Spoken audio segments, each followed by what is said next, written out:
Welcome back, everybody. Here we go, continuing our discussion of Gilman reagents. And we are over here.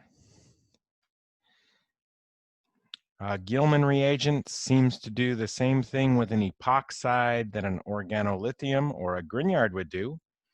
Here's an epoxide, and there's the least hindered carbon. There's the most hindered carbon. And looks like R- did an attack, and you got an O-. Step 2, O- became HCl.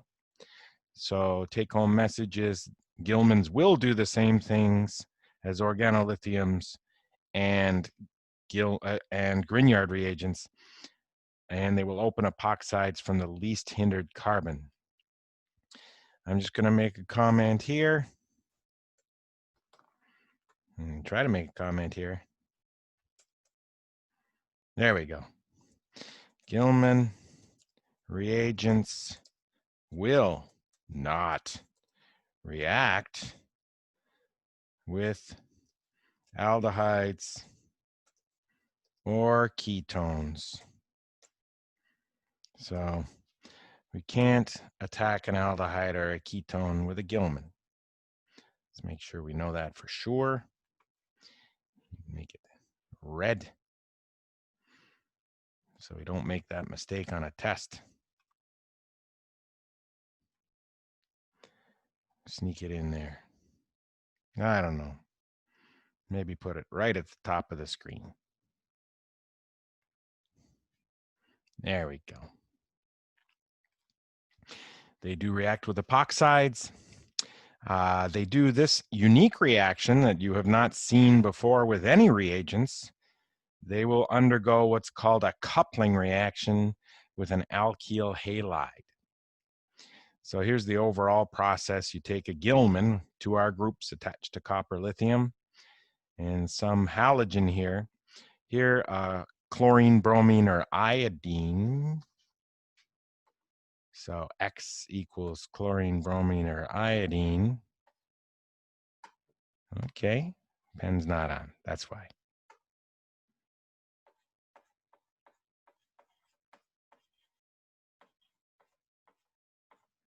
Fluorine typically doesn't work.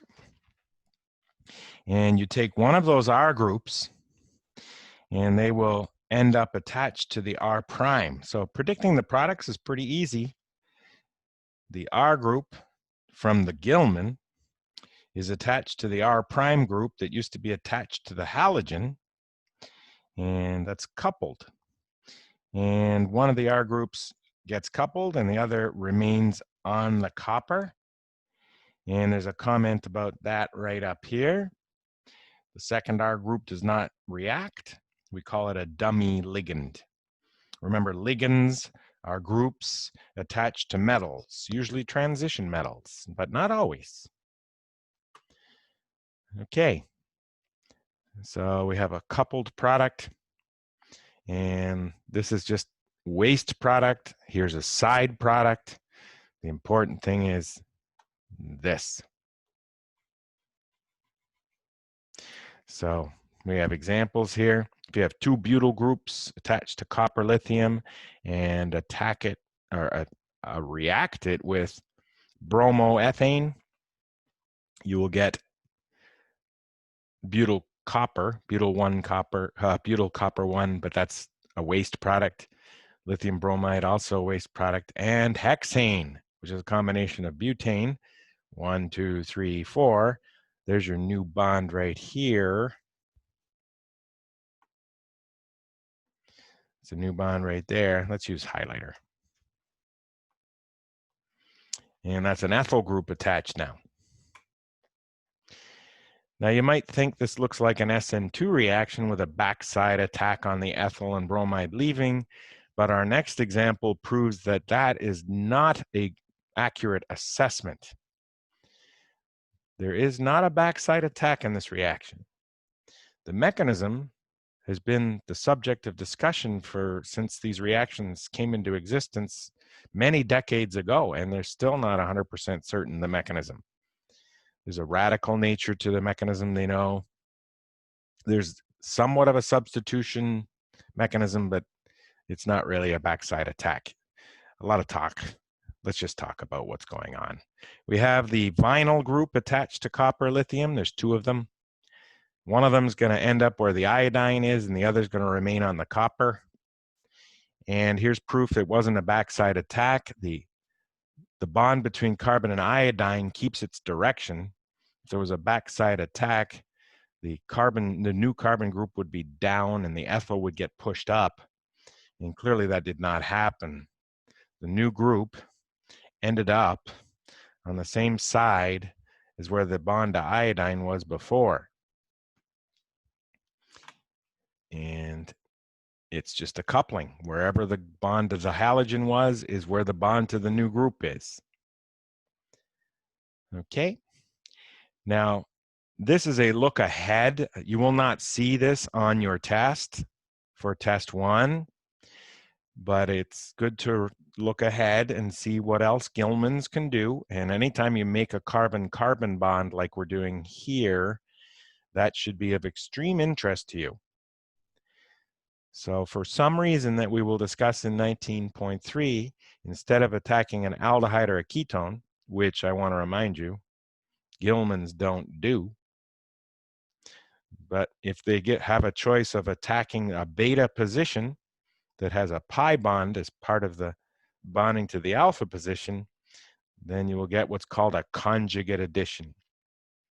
And mechanistically, we attack here, we resonate up to here, and then we resonate back to protonate the alpha position.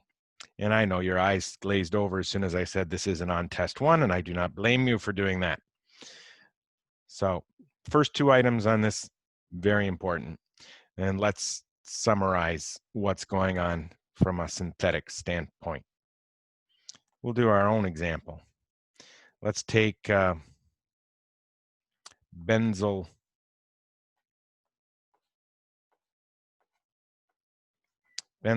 iodide and see if we can come up with the products in this scheme. Step 1, I'm going to hit it with, oh, we always start with alcohols, don't we? Yeah, we do. Start with the alcohol. I'll hit it with, let's see, PBr3. Step 2, we're going to hit it with lithium and hexane. And what would you get as a result of that?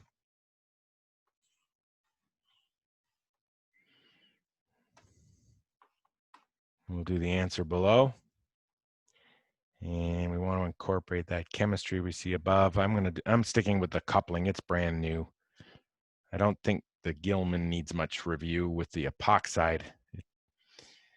What are we going to hit it with? Coming up. Let's deal with this species here.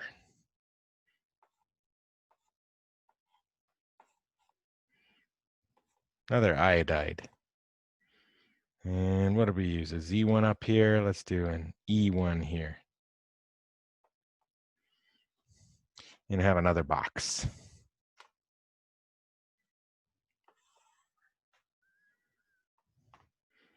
Now here's a nice way you can use videos, and I suggest, I've had a couple ideas over the weekend since this is a new thing for everybody. Whenever I say, guess what you get here, this is a good time to pause your video and work on what should go in those boxes. Every time I ask what seems to be a rhetorical question, like, what's going to happen here? And then I usually follow that with, you guessed it. Well, that's a time to pause. So it's not like a rhetorical question, it's one you can think about. Take advantage of the videos. So you've paused. You should be able to fill in the boxes now. Let's grab our two boxes and fill in the answers down here.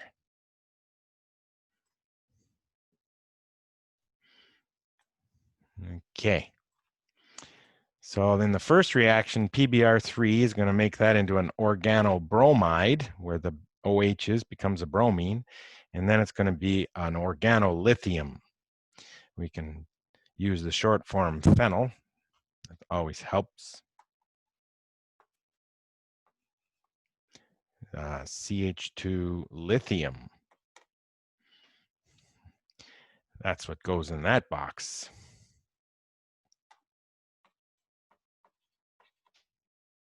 And our answer here is, this is going to be a coupling reaction. How do I know that? Oh, well, it's not going to be a coupling reaction.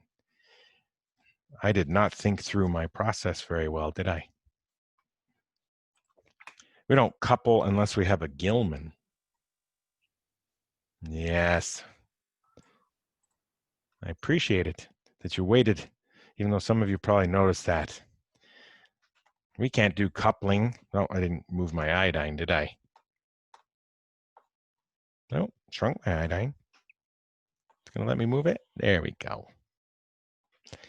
There's a box missing. We need to make a Gilman first.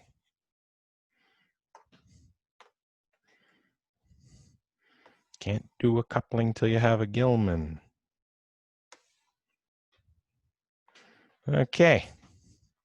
So the chemical you would be using for that, CUI. And what do you get after you react it with CUI? Well, we've got this species up here. And don't worry about stoichiometry. Yeah, you're going to need 2 of these to get a good yield. In lecture, we don't worry about yield. And both of those end up on the copper. And you should feel free on the test to do it like this. Phenyl, CH2. There's 2 of them.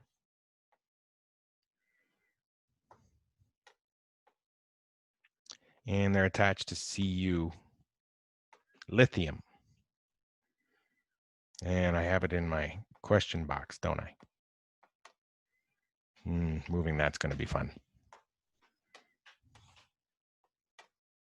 Not too fun. There we go. All right. Organolithium here, Gilman here, Gilman. Hard keeping those G's straight. And now we can do a coupling reaction. So how do we couple those together? Well, where the iodine is where the phenyl CH2 ends up. So, I think I'm going to get what I'm not so lucky. It's okay. Lost my isopropyl.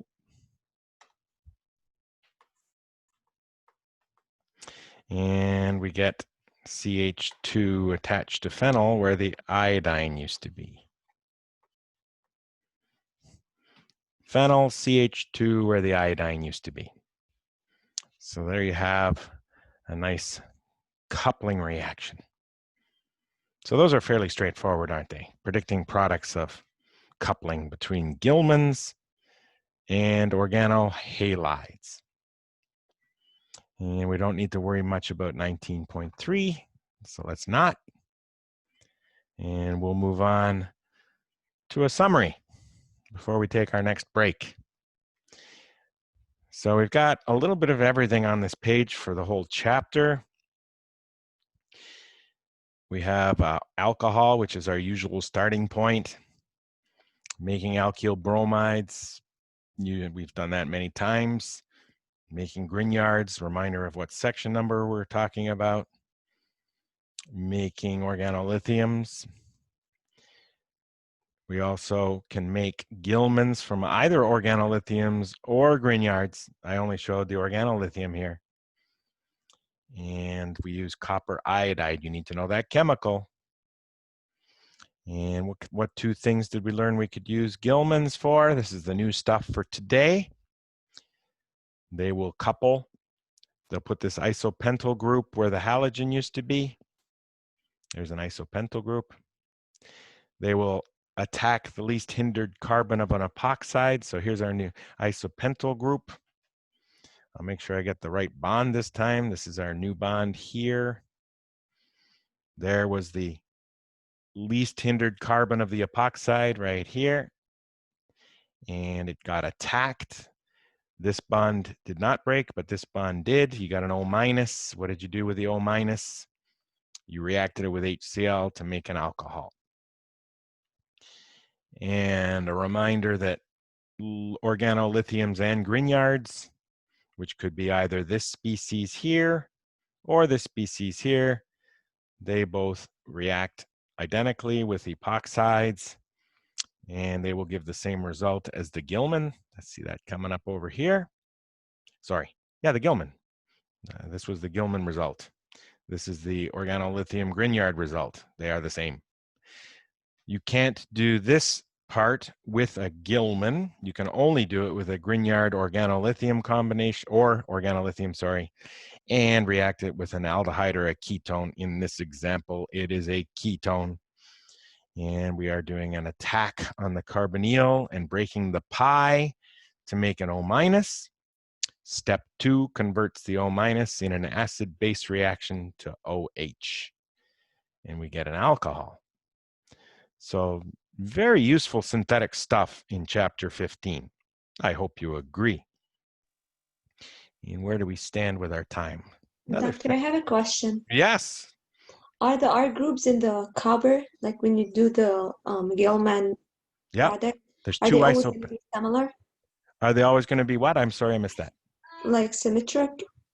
So Yeah, we're never gonna use an asymmetric Gilman reagent. It'll always have two identical groups.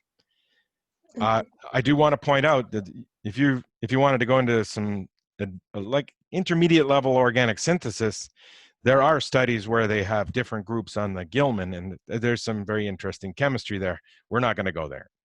So a very good question. But want to keep your life simple. Well, organic chemistry is never very simple, but at least that we'll keep simple. So I hope that helped, Ms. Dunoff, sorry. And we will take a little break here, and we're going to see you on the other side.